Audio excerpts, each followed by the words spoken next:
You right, darling? I'm alright, you? I'm pretty good, actually. You been up to much? Oh, just relaxing. You? Adopted a brainworm. Uh, yeah? Yeah, see the... Oh, haha. Yeah. What's that do? Feeds off my synaptic energy. Tries to control me a bit. It's quite sweet, really. I don't know if sweet's the word I'd use for it. Are you enjoying this? Yeah, I mean, it's fine, It's... The thing is, it's not very, good at what it does. Okay. Don't get me wrong, it will release all of the nice hormones to make me feel good about everything, but it's not very good at the suggestion stuff. Okay. So it's just like, hey, maybe we should infect everyone else. And I'm like, no, I'm good. Grr. That doesn't sound half bad. That's great. I get all of the, relax chemicals, don't try to remove me. Mm-hmm. Yeah. And none of the, I will infect all of humanity. I mean, that actually sounds kind of pleasant and like a thing I would also want. Oh no! Oh no, I've fallen into the trap. I want one now. I might know where you can get one. I feel like this is what it wants. Brain slug!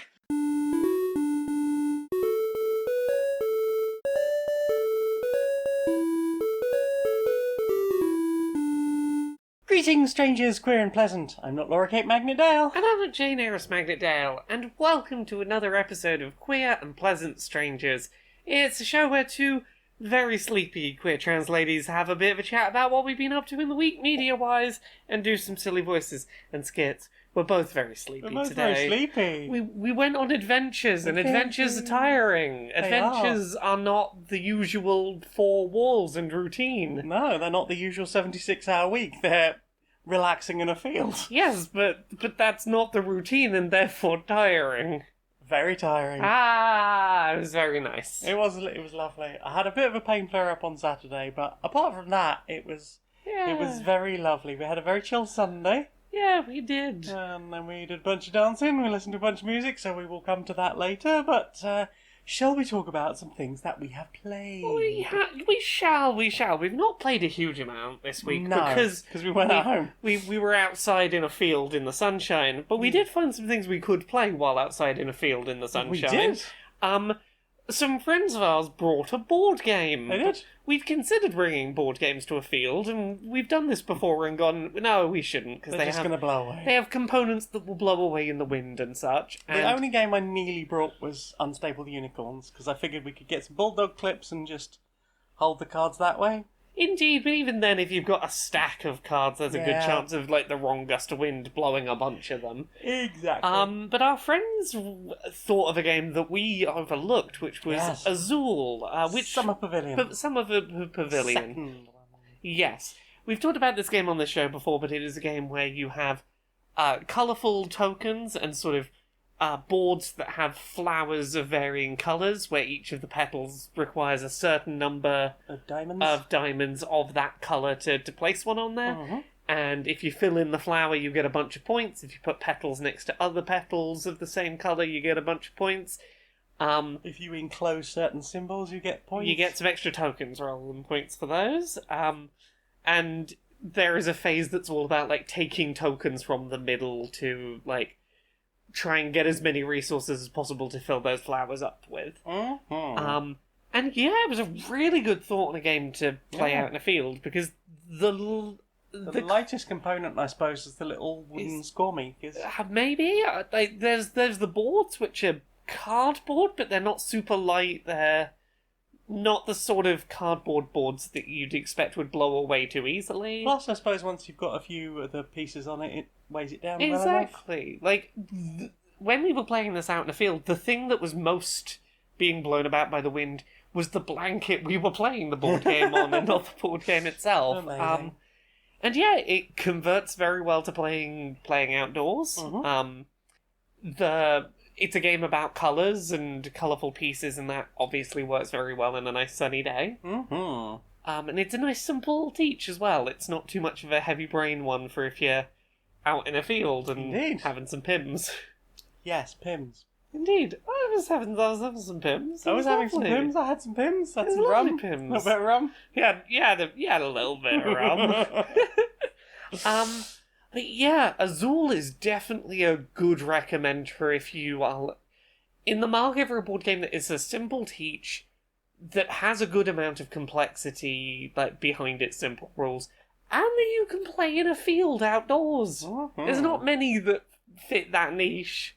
And the components are so nice to touch. I love those little pieces. They're such satisfying click-clack, nice bits. Oh yeah, rummaging in the bag is also a lovely noise. Yeah. So yeah, that was a real good pick of a board game to play outside. yeah.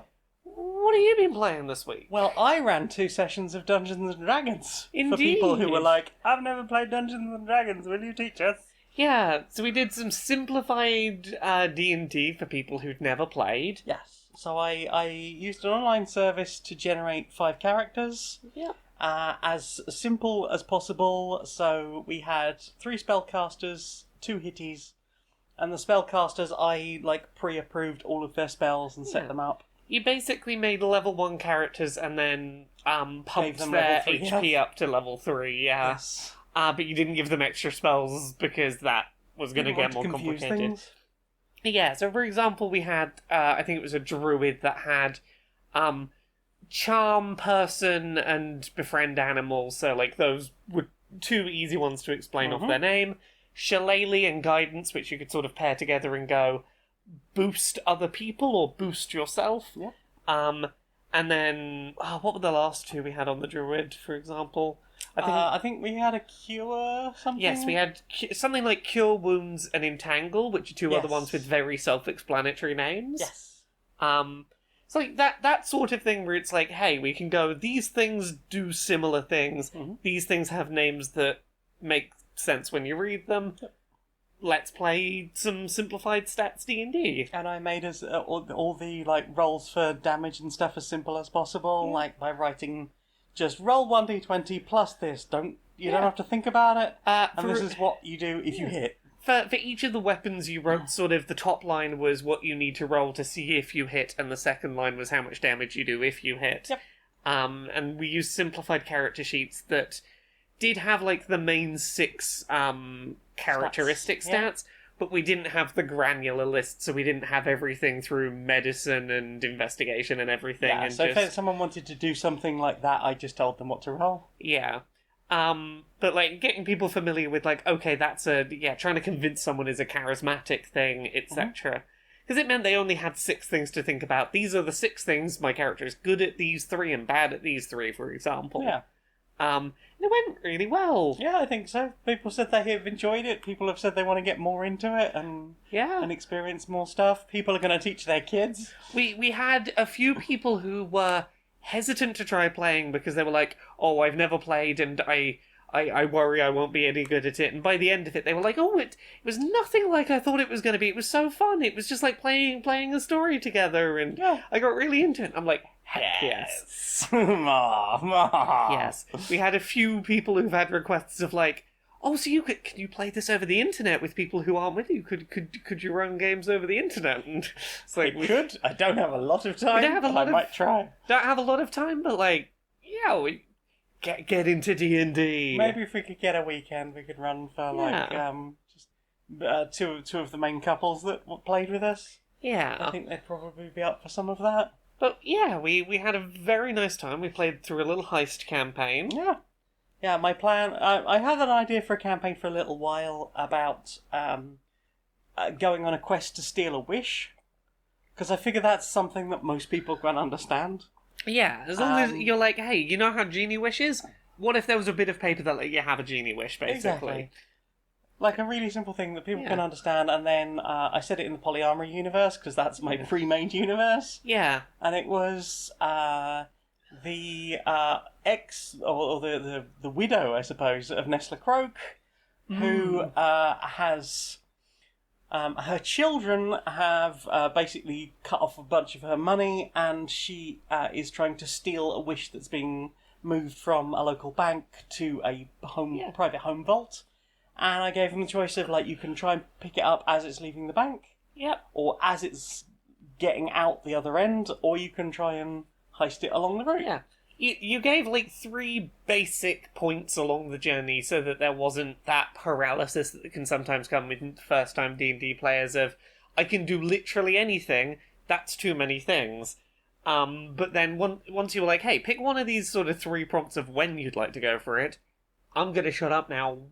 How do you want to do it? Start coming up with a plan as a group. Yeah. And they did. They came up with plans. They came up with, trying to find allies and things like that. Yeah. Our druid decided to befriend a rat king and get the entire army of rats on the side. They also, I think, befriended some bats. Yeah. Who shat on the enemy, made them explosive, and then we set fire. I'm not entirely sure that's how saltpeter works, but it was a fun explanation. Indeed, and I think my favourite part is that you planned an interactive element to this campaign. Yes. So, I've been doing lock sports for a little while because I've watched too much of the Lockpicking Lawyer. Lockpicking Lawyer is fantastic. On YouTube. I went on Wish, I got some cheap lockpicks, I got a couple of practice locks, and they're just sort of fun to pick in the same way as, doing Rubik's Cube is a fun puzzle to solve. Nice and see-through so that beginners can see where the things they're trying to push are at. The lockpicks are not suitable for UK keyways, so I can't be accused of trying to break and enter anything. Exactly. Because I cannot afford locks good enough to pick UK keyways. But, so it was nice to sort of go, and you've managed to get the chest out of the thing, but it's got a lock in it, and the chest is magically enchanted, but maybe you could pick the lock.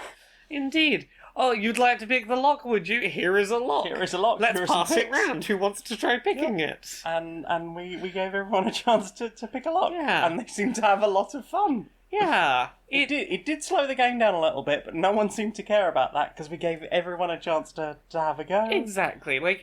It's one of those things that, I think it made sense to have it paced toward the end and to not have too much to do afterwards because it slowed down the pace, but, as long as there wasn't too much to still do, everyone sort of kept their interest. Yes. Well, I mean, the first party did exactly what they wanted. Yeah. And did really well. The second party, because they've moved a little bit faster through some other bits, I gave them a final boss fight. Yeah. They skimmed over some of the setup. They didn't do as much pre-planning, so you gave them an encounter at the end to hassle around with. Yeah, I'd written the boss fight originally, and then the first game I was like, this has run for about an hour and a half, hour and 45 minutes. I think that will do.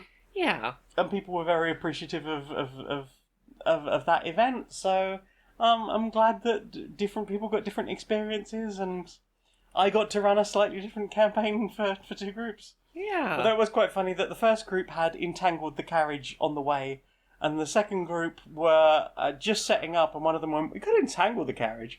Yeah, I mean, they said that, and then they didn't do it. And then they didn't do it. They did entangle a guard instead, so haha, there you go. Oh. Also, Smudge has come to visit because we left her alone for a little bit, and she's very cuddly. She's very cuddly at the moment.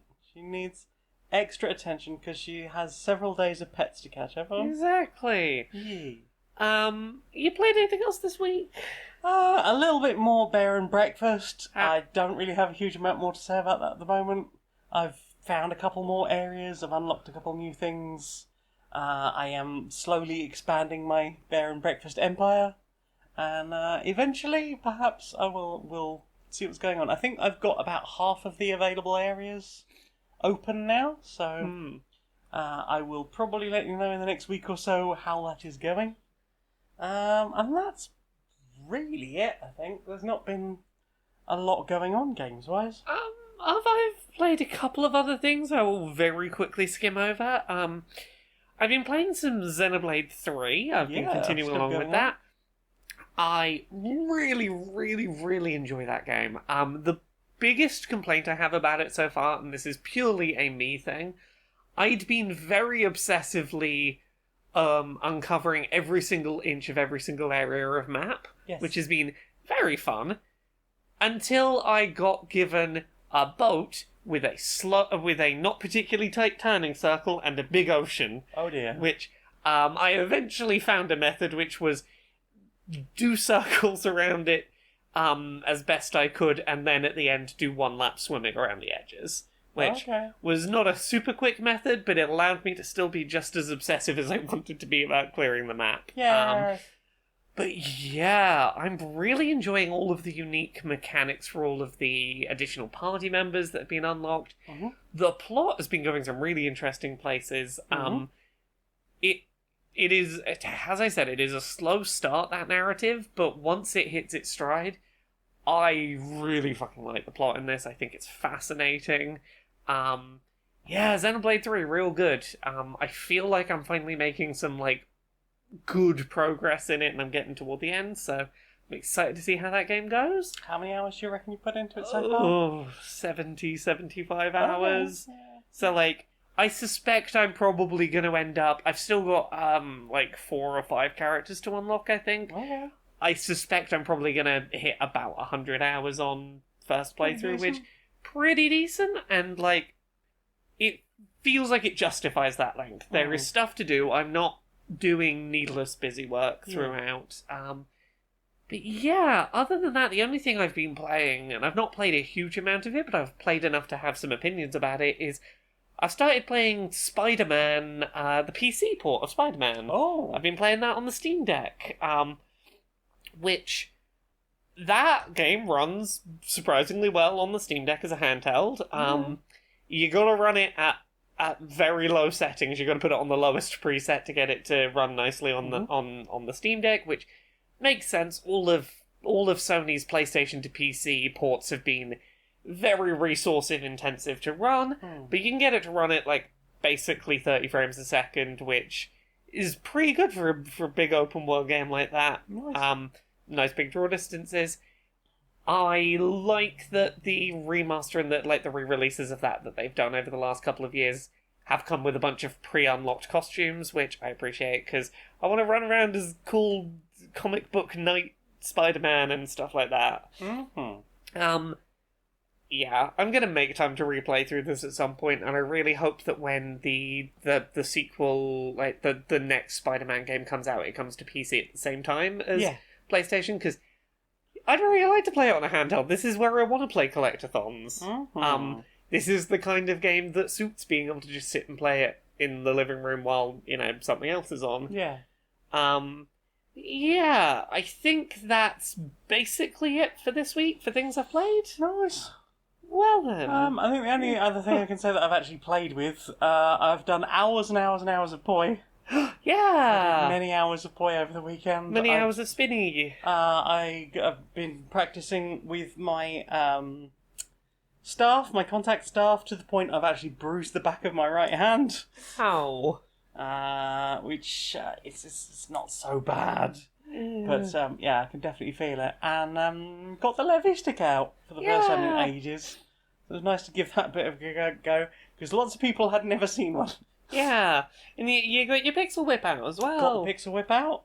Got a friend who does burlesque to have a go with it. She instantly got the gist of what to do with it. I was like, just use it like a feather boa. Yeah, that was clearly very good advice. Yeah, worked great. And had fun watching someone play about with it. Because as fun as it is to be inside it, sometimes it's just nice to watch. Yeah. There's the little flicky lights. Yeah. Well then. Time for this. Buy a board gaming table. Go on. Sorry? You play games? I do. So buy this huge, expensive bit of furniture. I'm sorry, I don't have space. What's that? I don't have space. You don't have space? Stop No. making excuses. Our tables bend reality around them, meaning you can fit them in any apartment, even a £1,400 per calendar month London shoebox with no cooking facilities and a shower over the bed. Buy a board gaming table, or else. That's right. I mean, it does have a little rail for my hand of cards. Credit cards. Oh. Yeah, that's it. So our company is not making enough money. So what I was thinking is I could bring in this absolute dickhead to try and make things better. Oh, yes, well. You, and you. You're all set. But that's every woman and person of colour on the board. Shut it. We're cancelling the girl movie, all the women shows, and the entire mobile game division. Everyone knows they make less money than men, so why bother aiming low? From now on, we hire men like us. We make movies for men like us. We make shows for men like us. There is no room for empathy or feelings or fannying about with any of that bullshit. From now on, we run this company on whatever the opposite of get woke go broke is. Be vapid, make money rapid? Yeah, that's it, exactly.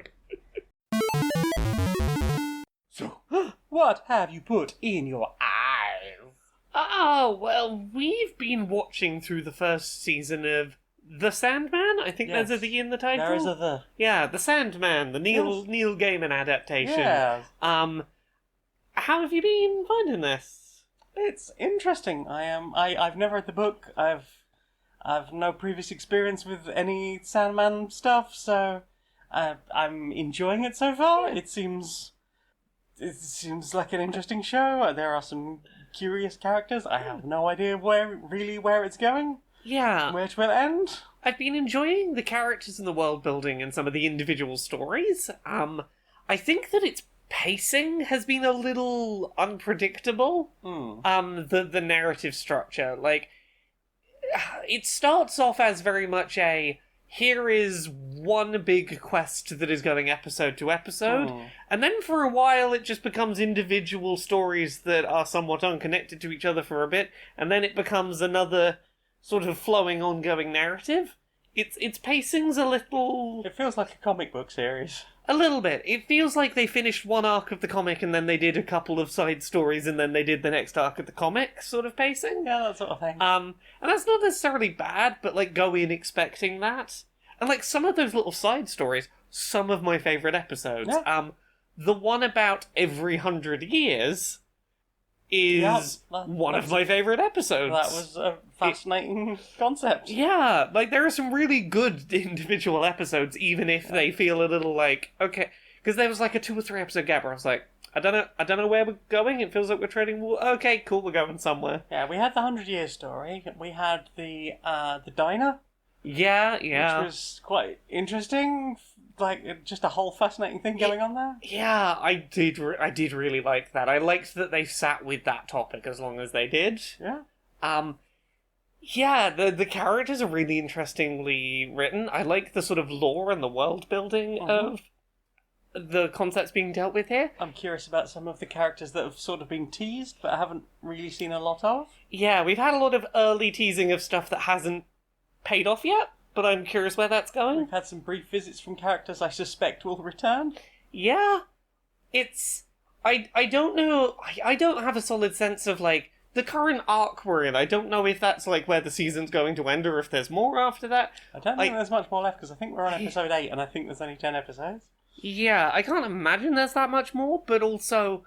the way it's paced makes it very difficult to tell by watching it where it's going to end. It really does feel like it's coming to a crescendo. I have to imagine the current thing is the crescendo it's building to. But yeah, very much enjoying it. Don't give Netflix your money. Don't give Netflix your money. Don't give Warner your money. Yeah, yar har fiddle-dee-dee. Yar har fiddle-dee-dee. Have you watched anything else? I probably have watched some other things. Let me have a look. Did I watch anything else? I'm not seeing anything else I watched this week. Oh my.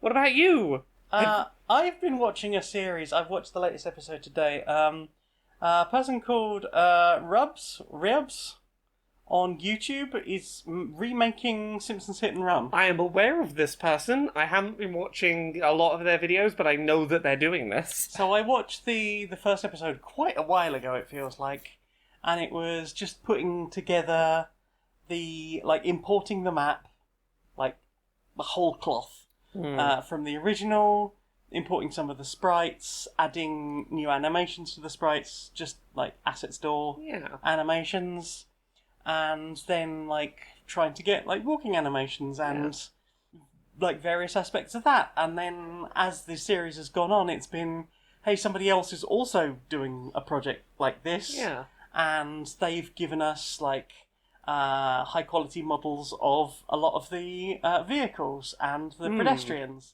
and they've put all the original animations from the original game in, so now we can use those instead and make it more authentic. They've got like driving. You can drive from inside the vehicles, like a first-person mode as well now. They've got a lot going on. They've turned Springfield into an island. Ooh. Because originally it was just clumps of stuff. So they've managed to just put it on an island surrounded by water, like a lot of the GTA type stuff. Yeah. And it looks really good. They were doing some stuff to do with fixing the lighting, because the lighting for the cell shading. They ran a whole day-night cycle. Yes. And I think last episode or the one before, where they were just like, okay, we bought a day-night cycle off of the asset store. It works really well, and it's going fine. They've used various sort of cell shading features. They were talking about the way they were handling the I think it was the lighting to keep the frame rate going well, where it's like, hey, at any time we're operating the area you're currently in and the neighbouring area, but not the entire map at once. And... yes, for the individual street lighting. Yes. So when the street lights come on at night, then you obviously need to make sure that you have the light on, but when you turn all the lights on in the entire map, it was tanking the frame rate.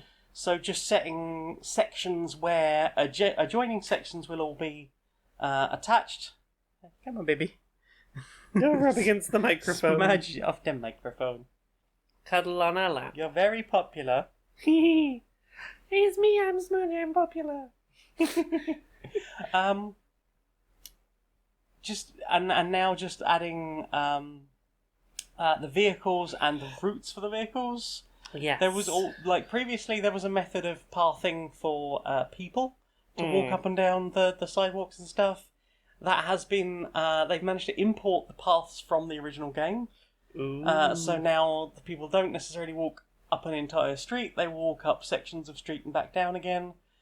Cars will move from node to node, so they'll run along a rail, and then at an intersection they'll find the next rail and then steer into that. Ooh. So that's been done, and they've also been made to avoid people. So they have a little dot in front of them to detect a player. Then they will slow down, but they won't slow down for pedestrians, I don't think. But yeah, it's pretty fascinating just watching this whole thing come to life. Yeah. As far as I know, this is entirely a fan project that's not going to be for sale or not available. Yeah. But like I said, there is talk that several other people are working on this thing as well, or their own versions of this as well. So who knows? Maybe someone will, because this game is in licensing hell. Yeah. But yeah, I've been really enjoying that series so far. It's nice to watch someone doing all this creation. Yeah. It seems real neat. Yeah, well then. Time for this.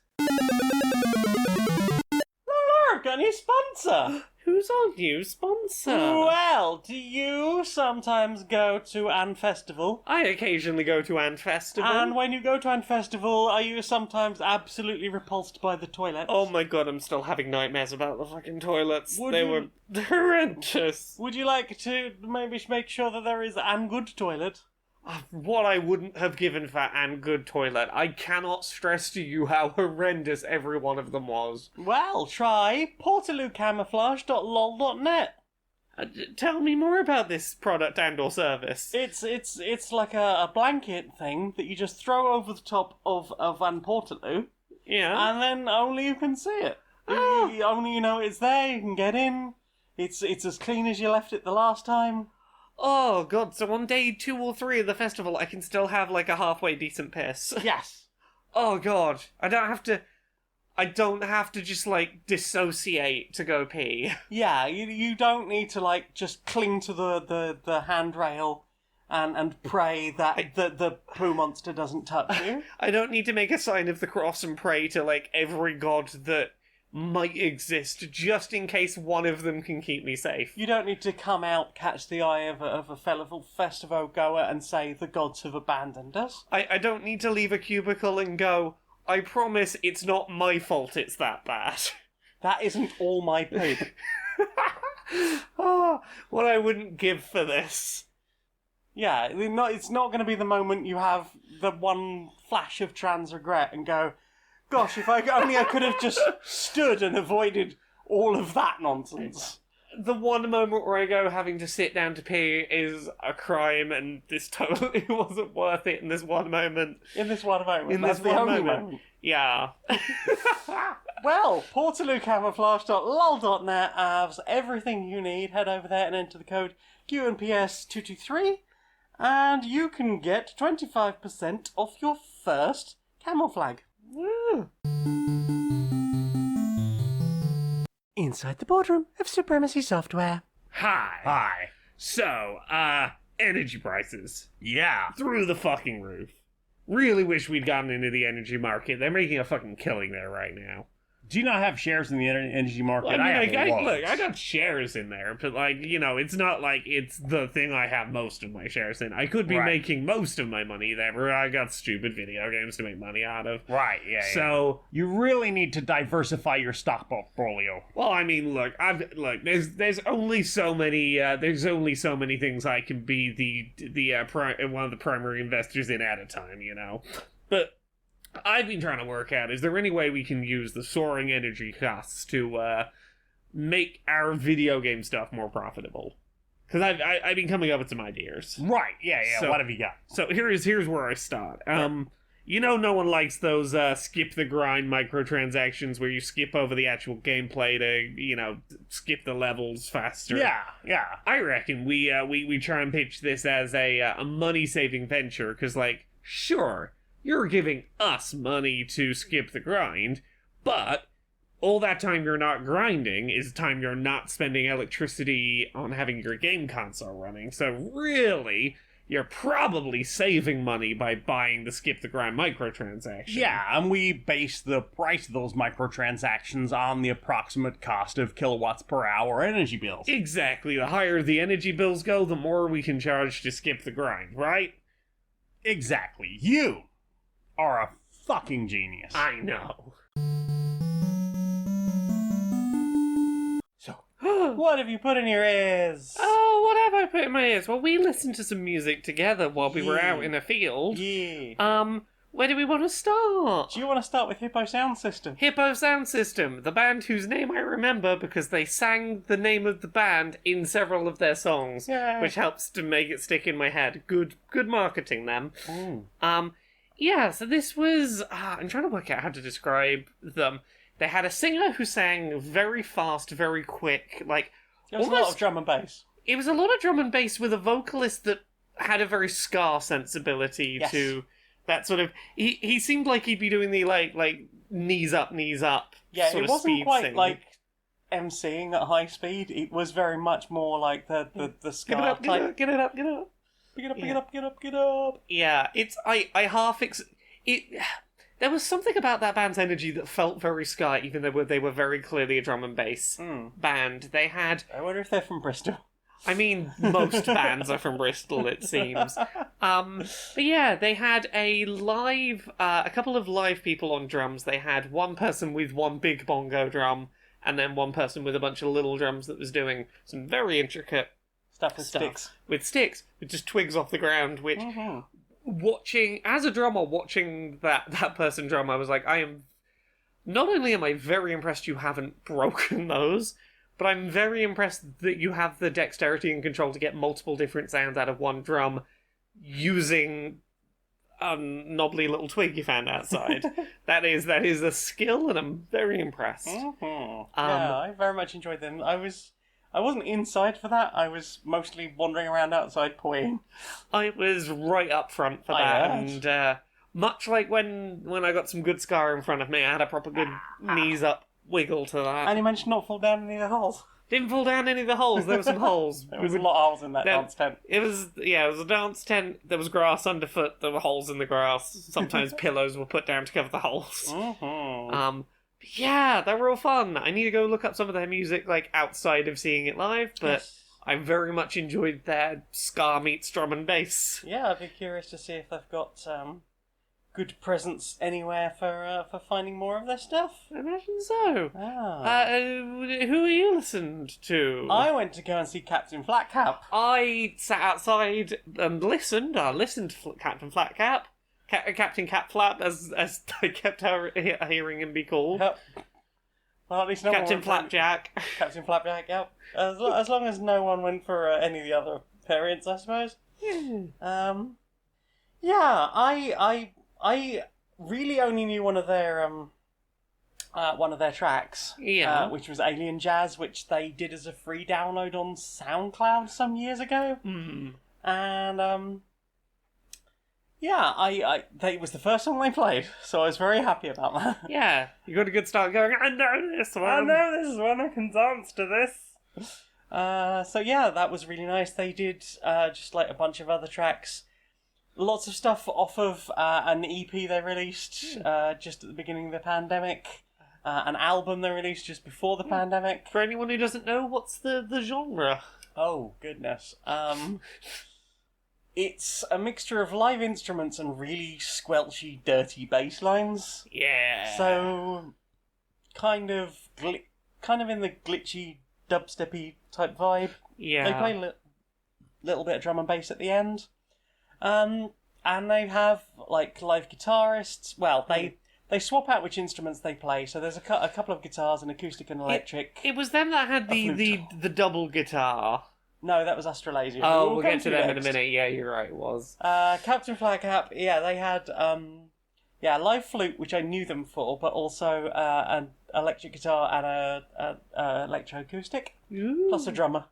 Yeah. It was really good tunes, really nice to just get in and see some more of their stuff. And good for them for the fact that they were like, we haven't played to anyone live for about 3 years, this is so nice to play some new songs, although they're not new songs. We wrote them ages ago, but we're finally getting to perform them. So that was really nice to get to enjoy. So should we move on to Australasia then? With the twin neck guitar. Yeah, tell us about Australasia. So Australasia are the very psychedelic end of psytrance. Yes, lots of space sounds twiddled in. Like psychedelic folk music. Yeah. That sort of vibe. The kind of folk music you would hear on a ship that's, like, crossing the Milky Way. It's, hey, we're going to play some folk music while the engines go to warp speed. Yeah, lots of, like, very 70s synth sounds. Lots of, like real modular synth type stuff. And then just lots of effects pedal stuff with this twin neck guitar, and then vocal effects over the top with the singer. And she was doing a few. I think there were other instrumentalists around as well, but they were the main ones we could see. Yeah. But yeah, it was really interesting, and I think they had like a drum tech as well. Yes. So we sort of ended the evening under a big flowing parachute, listening to them twiddle away, and it was a lovely time. It was a lovely time. Nice way to spend the nice last night at the festival. Other than that, like, the main thing I listened to was disco. I was gonna say a bunch of music on the way back, on the drive back. Yeah. Had a bit of a session of just listening to popular music of the 90s, noughties, and 2010s. Oh yeah. Alongside a bunch of, like, songs from musicals. So, Defying Gravity from Wicked. Mm-hmm. A bunch of Lady Gaga. Nice. The Edge of Glory, for example. Sex on Fire by Kings of Leon. Left cream for that. Left Outside Alone by Anastasia. To be left outside alone. Torn by Natalie Imbruglia. Wannabe by the Spice Girls. Cry Me a River by Justin Timberlake. Wowza. Umbrella by Rihanna. Ella. A. She cheats at SNES games. Grace Kelly by Mika. Hey! Yeah, like that. Oh, that's quite a track. I love a bit of Mika. Where Is the Love by the Black Eyed Peas, which I have a brief story about. Ooh. Did they find the love in the end? Is that the story? That is not the story. Oh. So that song got released as a single, and what was the B-side to it? Let me see if I can find quickly the. Okay, the B-side to that single, which that is the first piece of music my younger sister owned. She was like 6 years old. Mm-hmm. The B-side to it was called "Something for That Ass," Well. which was a song about anal sex. My sister did not own that single for very long before my mother removed it from her possession because she was like 6 and singing "Something for That Ass." Well. So that's a story. Gorillaz, Feel Good Inc. Backstreet's Back by the Backstreet Boys. Mm-hmm. I could go on and on, but Well, that reminds me, we listened to the wedding playlist for a bit as well. Oh yeah, we did. Yeah. That's a good playlist. You That did is a a good good job with that playlist. I did all right, I think. You did real good with that That's playlist. also got Backstreet's Back on it. It does. In particular, you did such a good job of mixing from, I think it was Summertime to The Kids of Yesterday by MCR. Yeah, there's like 3 MCR tracks in a row, and I just mix them really nicely together. You did a real good Considering job. I have no mixing experience, I think I did all right. You did real good. You ordered them very well. Yeah, and it opens with a bit of Steven Universe, Be Wherever You Are. Yeah. I really like that. And, yes, I suppose we'll be re-listening to it again tomorrow, since it's our anniversary. Aww. For anyone listening early to this, you can catch us on stream tomorrow, driving a train. Possibly in wedding dresses. Yeah. Yeah. Drinking Prosecco. Eating cake. Num num num num num. Num num. What else? Oh, I listened to a bunch of System of a Down on the way back. Because they were like, Jane, you're in charge of the music. Cool, System. Yeah. So we had a bunch of that, and that was good for a whiles. But apart from that, I've not really listened to a huge amount. Oh, I did listen to One Thing 3 times today, and that is a 15-minute track that I wrote earlier. Yeah, you did. So I wanted to make some ambient music to go for accessibility, and I have written that now. Maybe that will be used. We shall see. But I listened to it 3 times today on headphones while I was out, and it sounds as good as it did on speakers. Yay! And it's always important to check out these things on different methods. So yeah. Is that everything we've listened to? I think that's everything we listened to. Well then. Time for this. It's August, so you know what that means? What does that mean? Christmas selection boxes. Well, yes. Fancy cheeses. Festive puddings. Why now? It's August. Well, people are going to be absolutely wrecked by fuel bills. This gives them the chance to buy those things they need for a celebration before all of that hits. But if there's no gas to cook with, how are they supposed to cook dinner? Oh, I've got the R&D crew working on a self-heating turkey. You just snap it like a glow stick and then shake it until it's cooked. About 4 hours. It's fun for all the family. They can just pass it round. Pass the raw turkey. I love it. Absolutely. Salmonella, never heard of her. Never heard of her.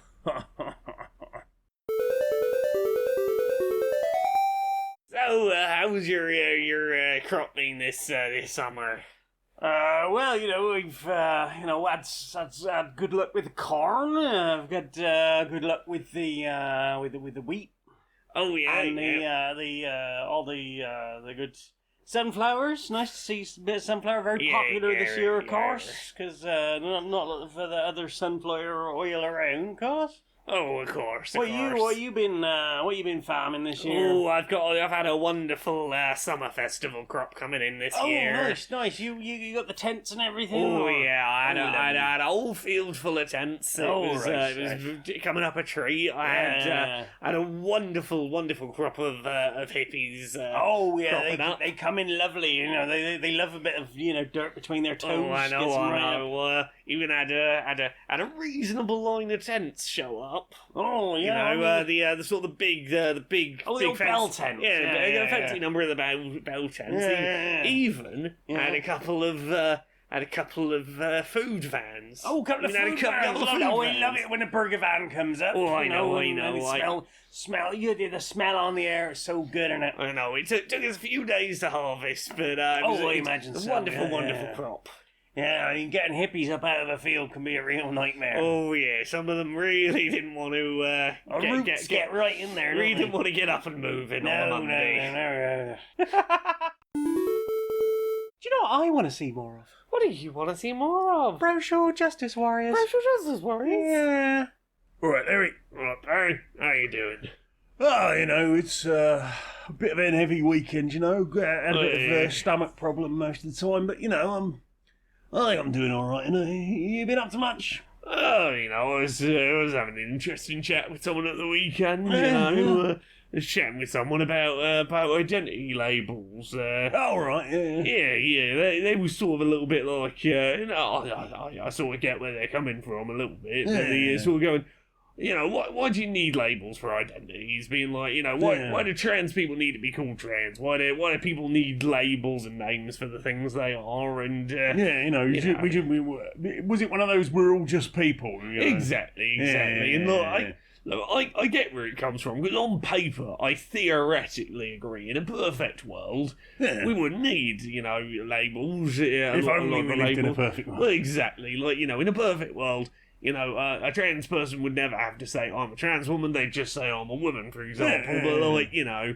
in a world where there are unique hassles and prejudices experienced, where trying to find community and answers about your lived experience is important, and trying to find community, having a name for your identity can make it easier to find the people that sort of know what you've been going through and explain in shorthand what you've got going on in life. Yeah, you know, help you find relatable experiences, understand who you are, you know, find other resources and you know, more information about your particular situation. Exactly. Like, the way I try and put it is like, it's the same as when you get a diagnosis for something. It doesn't on paper change anything about your lived experience, but having a name for what you're going through makes it easier to find resources for how you can better help yourself with what you're going through. Yeah. Helps you better find resources from other people like yourself. It makes it easier to Maybe support groups. Exactly. Like that. Makes it easier to shorthand explain to, you know, an employer or someone in your life what you're going through, so they can go do their own research and understand your needs and accommodations. It's far simpler to go, I have or am this, and, you know, they can go and look into that as much or as little as they want, rather than going, well, I am a woman, I have always felt that is the case, but, you know, my doctor, when I was born, assigned me male. Something like that. Exactly. Like, it's much easier to say, for example, I'm autistic, rather than, you know, list out every single, you know, diagnostic criteria you've got. You know, it's having a single succinct word that can sort of shorthand get someone to knowing what you're going through, but also that can, you know, experiences are easier to handle when you can name them. You know, it takes the power away from the nebulous thing that sort of sits with you that's been causing you problems for years. You know, it can be very powerful to go, I know what that is. It's no longer this nebulous thing sort of ruling me. Yeah, and also, from another point of view, you've got the fact that it seems to be that when fascism starts to descend, one of the first things they do is try and, you know, get rid of certain words. You know, you can't. You know, we had Section 28 in the UK where you couldn't promote homosexuality. Yeah. Russia has a similar thing right now. The UK is possibly bringing that back for trans people. Indeed. You know, it's you need to be able to explain who you are, and you also need to be able to identify that some people are very, very bad, and it's usually the ones that are going, oh no, you can't say that. Yeah. Hug, mate. Yeah. Yeah.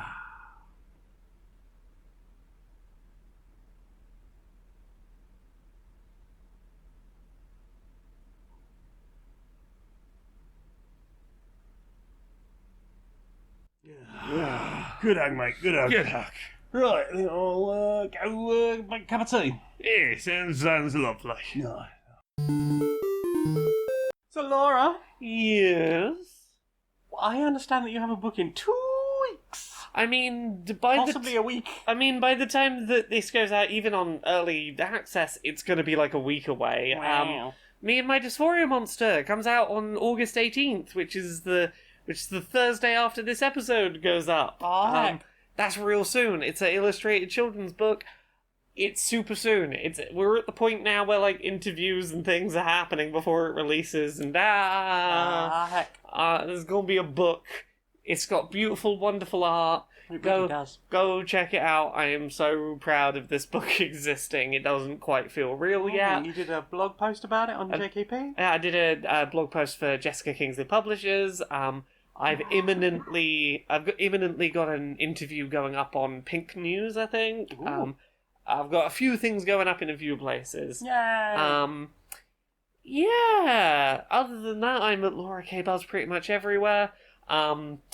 I will be at Kitticon at University of Warwick if anyone's going to be there next week.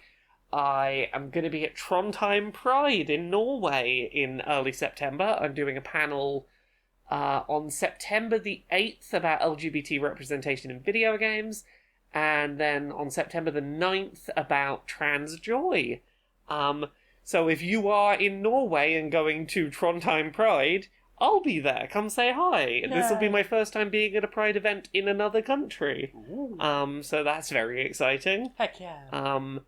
I think that's my main things I've got coming up. What about you, Jane? Well, we were at a book together. we did. It's called Who Hunts the Whale, and I am led to understand that they are closing the supporter section soon. So you'll be able to pre-order it still, but if you don't hurry up, you won't be able to get your name in the book. Yeah, if you want your name in the back of the book, you have until a date I am going I to think be... it's the 21st. I'm going to be Googling it while we talk. So, Oh. like, if you talk about the other stuff we're doing, I'll let us know when Well, I'll the... keep talking about the book. It is about the joys, of working in the video game industry, and someone having to decide if it is too dangerous or not to do the right thing and try and help a lot of people out who are being treated very, very badly. You were correct. It's August 21st that the supporter list closes, so if you want to get your name in the back of the book, August 21st is the deadline to pre-order a copy, and then in the back of the book, your name will be there to be like, oh hey, I helped make this book exist. I think you can still pre-order it, but you won't get your name in it. Yeah, you can still pre-order it. I believe you'll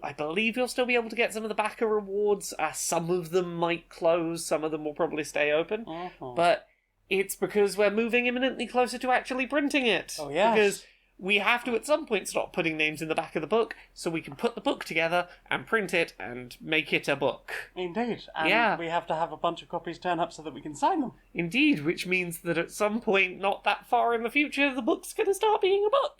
Ah, heck. Like, I think the only thing we've got left now is dedications. And Yes, then I need to write some of those. Yeah, we got to do some of those. I asked them when we got to do them by. They haven't told us yet, but Oh, yes. maybe we'll probably have done it by the time you hear this, maybe. Yeah, I'll probably start writing them tomorrow. Yeah.